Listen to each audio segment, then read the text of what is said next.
everyone! So for today, i-share ko lang sa inyo yung night routine ko sa skincare. Well, actually, hindi naman ako ganun kaganda. Yes, I know that. Pero, i-share ko lang sa inyo before kasi itong face na to, hindi to ganito. Okay na siya ngayon. Ganito siya before. Yes. Ganyan siya. I mean, last year lang, yeah. Last year. So, ngayon, nag-start yan last year ng month of, I think, March. Yeah. Last year, March 2025. Nag-start na siya ng ang dami talaga. As in, hindi ko alam kung bakit dumami ng ganun. At saka parang ang lala ng yan. So, ngayon, yung nakatulong sa akin is yung, yung Kojic Soap. Yun yung nakapagpa-dry. Yun yung big help din talaga ang aking beshi. Meron akong beshi. So, yung beshi ko, nagsuggest siya sa akin ng Kojic Soap. Ito. Yes. This Kojic Soap ay okay siya. Maganda siya kapag, especially kapag may mga bagong tubo, may mga fresh na, na pimples. But then, also, yung naging skincare ko after nitong sabon na to is ito. So, ina-apply siya ng damp yung face. Yung may mga water pa. Ganun. May katulong to na ito. Kaso ubos na. Nagpalit na ako. Nag-upgrade ako ng konti. Na same siya. Same ingredients, I think. I'm not so sure. Pero, ito yung pinalit ko. Ito siya. So, ito yung pinalit ko na dun sa skincare ko na yan. So, actually, meron pa akong iba't ibang serum na ginagamit. So, pero, before, ang ginamit ko lang talaga is ito at saka ito. So, yan lang talaga. At ang Kojic. Yan lang. So, ngayon, iba na yung skincare routine ko. So ngayon, ito ang mga ginagamit ko ngayon. Ito, actually, gusto ko lang siyang itry kasi may nakapagsabi sa akin na maganda daw to. Ito ay VC Kinea. Ano ko lang to. Nakuha ko sa friend ko sa Hajma. Nakita ko kasi nung one time na nandun ako. Sorry. Nung one time na nandun ako. Nakita ko to. Sabi ko, ginagamit pa ba to?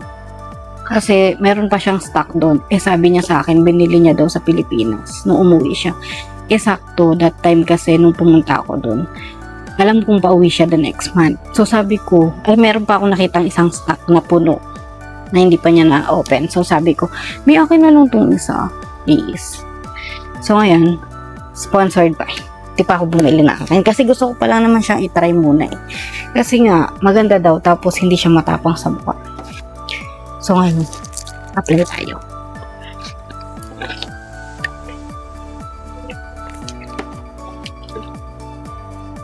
May pimples. Ano na pala ako, nakahilamos na ako.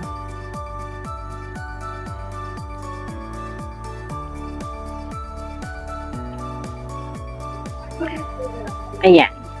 So, after nun, eto ang eto yung ginagamit ko. So, ito ay from Mixon. Hyaluronic acid serum siya. Maganda rin siya. Actually, hindi ko siya masyadong wala nag-recommend. Tiniktok ko lang siya. Sabi ko, ano kaya magandang hyaluronic serum? So, isa siya sa mga lumabas. So, sabi ko, okay, let's give it a try. So, ito yung in-apply ko. After nitong toner, so, hyaluronic acid. Ito lang. Then,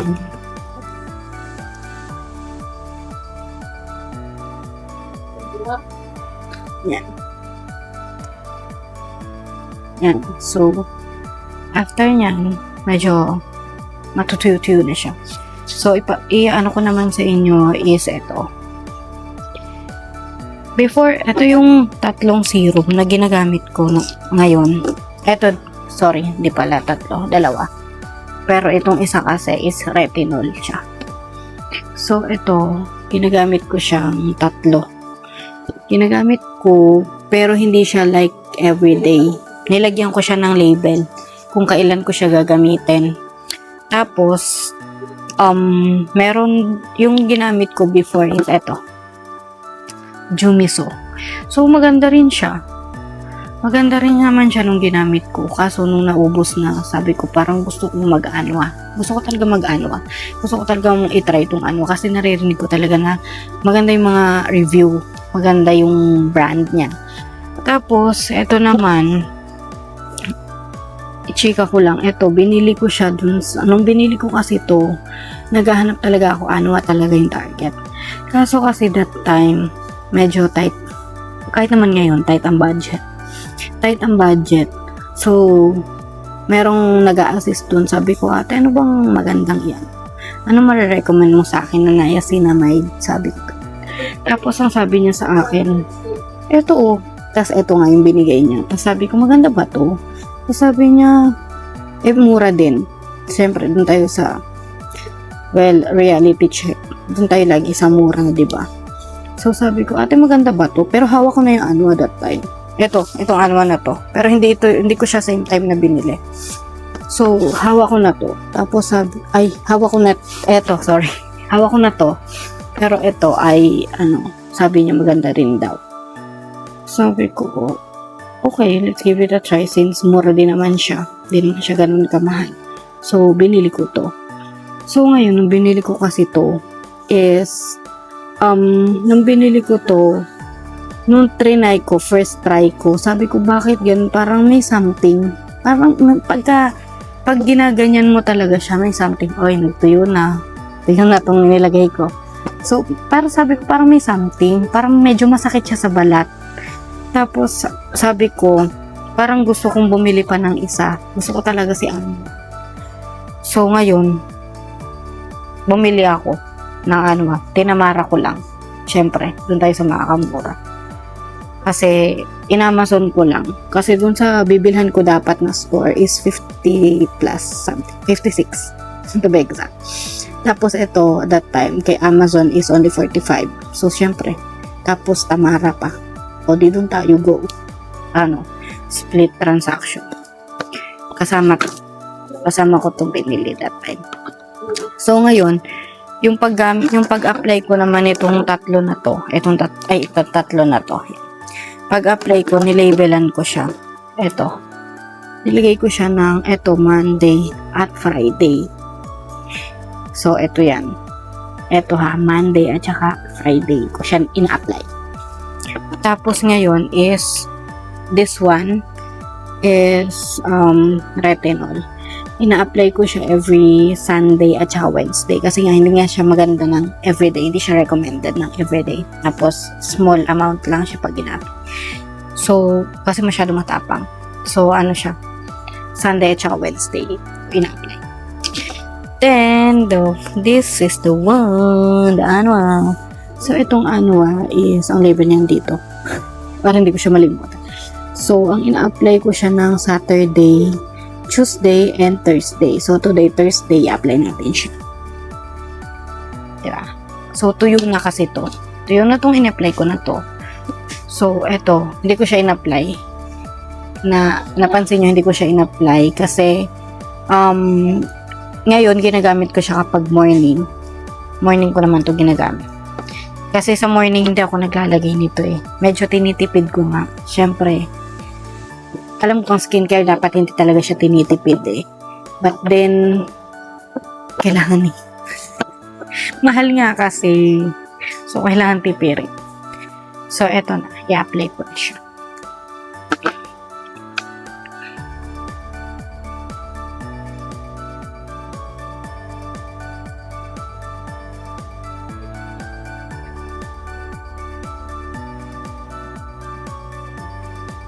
Diba?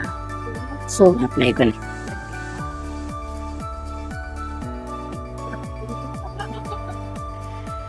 So, maganda talaga to. Ewan ko, bet ko talaga itong, na to. Itong brand na to be exact. Kasi, bukod sa madami siyang reviews talaga na as in super maganda siya. So ngayon, since eto, kailangan ko siyang patuyuin ng konti. So, patuyuin natin ng konti. Then, for the meantime, ito lang kasi sa likod yung skincare. Okay, malayo pala yung andun yung aking lip balm. Kasi lip balm din, syempre, lip balm. Kailangan natin yan para sa ating lips. Especially na kapag nagda-dry, gano'n. So, yun.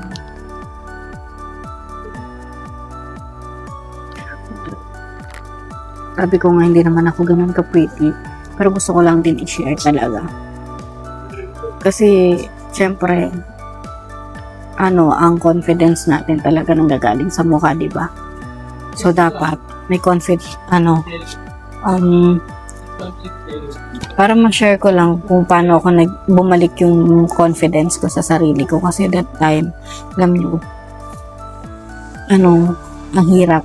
That time, as in, like, ayoko talaga pumunta sa salamin that time kasi super, bakit ganito? Bakit hindi ko kaya? So, that time kasi, story lang. That time kasi, di ba last year nga, nagaganito ako, nag-start siya ng March. Tapos, March, April, May, as in, grabe, May, June. Tapos, nagbakasyon ako sa Pilipinas. So, sabi ko, okay, para kasing kakaiba siya. So, ngayon, ang ginawa ko, pina-check ko din. Kasi, pinupush din talaga ako sa office. Siyempre, sa work ko. So, as a frontline, kailangan maganda yung appearance. Kaya, at that time, grabe na yung ko. Ito nga, sabi ko sa inyo. So, sabi ko, paano pa ako? Hindi ko talaga alam kung mag-face mask ba ako. Kasi kapag nag-face mask naman ako, may irritate siya. So, tsaka hindi siya makakahinga. Ang gusto ko kasi makahinga siya, mag-dry siya. Kasi parang kapag konting nagalaw mo lang, kasi siya yung parang kakaiba. Basta, as in yun yung worst na nagkaroon ako ng acne na super stress. Sobrang na-stress talaga ako.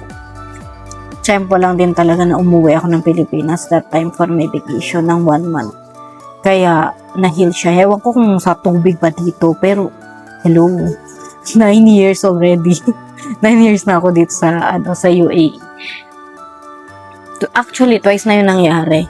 Pero, yan niya, itong pinakita ko sa inyo, yan yung pinakamalala.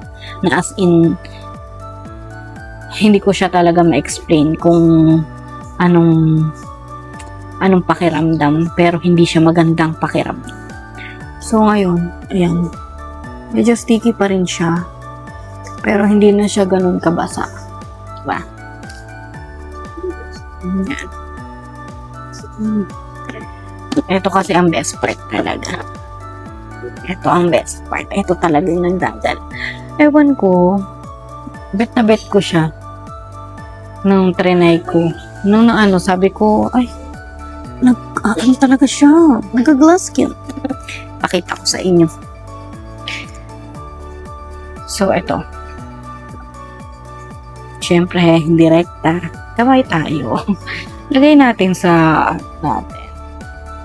Pero gusto ko pa siyang patuyin ng konti pa. Tuyo lang. Ng konti. Diba? Kung ginagamit. Pero at least hindi naman siya everyday. May mga alternate days na. May mga alternate days. Ano siya gagawin. Pero, pag naubos to, ito nga iniisip ko eh. Mahirap kasi bumili ng ganito. Meron kasing, kapag hindi mo talaga siya chinek, iba yung nandito. Hindi siya kiniyabayan. Basta hindi siya ganyan. So, dapat talaga, kapag bumili, i-check talaga to. Ito talaga. Tapos, DC. Tapos, lang talaga siya, mild. Mild lang talaga siya ganito. Ayan, Okay. So, nag-review na siya kayo. Nag-review. Sorry, nag-review. Siyempre, kasama kami ng pinag-adjust.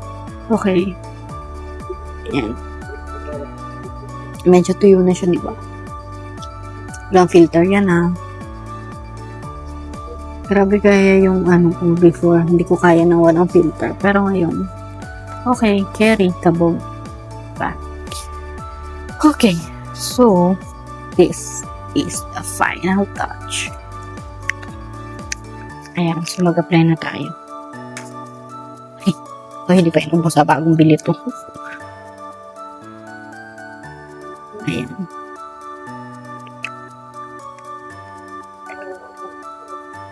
Ayan. Ito na nilagay ko.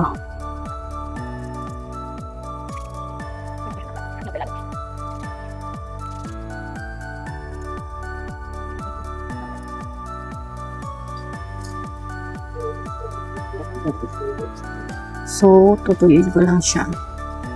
Tutuyuin ko lang siya, tapos pakita ko sa inyo yung sa malapitan. Kasi medyo basa pa eh. Tutuyuin ko lang. Okay. So, maglikom-likom. Maglikom-likom na. Ayan. Binandera talaga.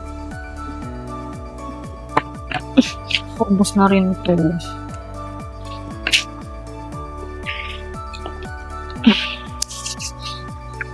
Diba? From this to this tayo.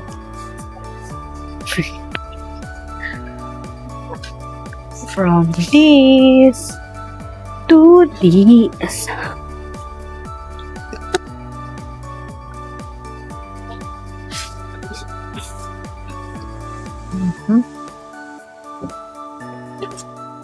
Okay na. Ang malakas.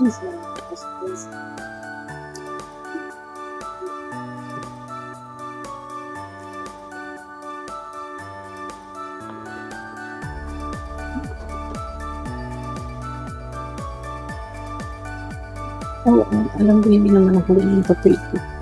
Okay, tanggap ko. So, walang mapakita yung nangyari. Para lang may mga ano dyan. May mga ganyang pinagdadaan. So, ayun na. Malay nyo, swak din pala yung skincare na ginagawa ko sa inyo. Diba? Kailangan matuyo siya.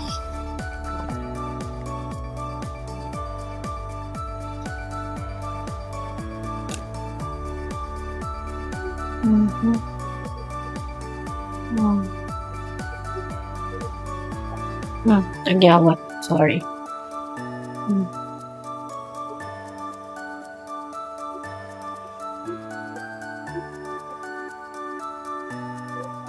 Yung sakit.